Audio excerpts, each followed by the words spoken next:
బైబిల్లో మా టీచర్ అమ్మ చెప్పేది, శిరోమణి టీచర్, ఆవిడ క్రిస్టియన్ ధర్మాన్ని పాటించే టీచర్. ఆవిడ చెప్పిన వాక్యాలు గుర్తుండిపోయినాయి. తనని తను తగ్గించుకున్నవాడు హెచ్చింపబడును అంటే నాకు ఇష్టం ఆ వాక్యం. అది పాటించాను అనుకుంటా. 60 సీట్ల పోటీ చేద్దాం అనుకుంటే లేదు, 40 చాలు.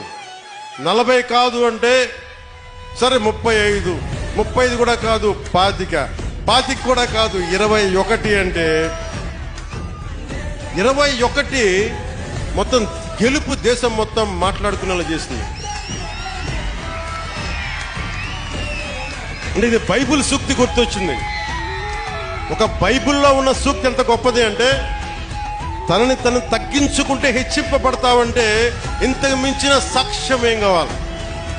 21 స్థానాలకి నువ్వు పోటీ చేస్తే 100కి 100% గెలిచి దేశమంతా మాట్లాడుకునేలా చేసిందంటే ఆ బైబిల్ సూక్తి ఎంత గొప్పదో మా టీచర్కి, ఆ శిరోమణి టీచర్కి, ఆవిడకి నా పాదాభివందనాలు. ఆ తల్లి ఏ లోకాల్లో. నా అన్నదమ్ములు పక్క చెల్లెలు పాటించే క్రీస్తు ధర్మానికి నేను అంతే ప్రాణం ఇస్తాను. భగవంతుడు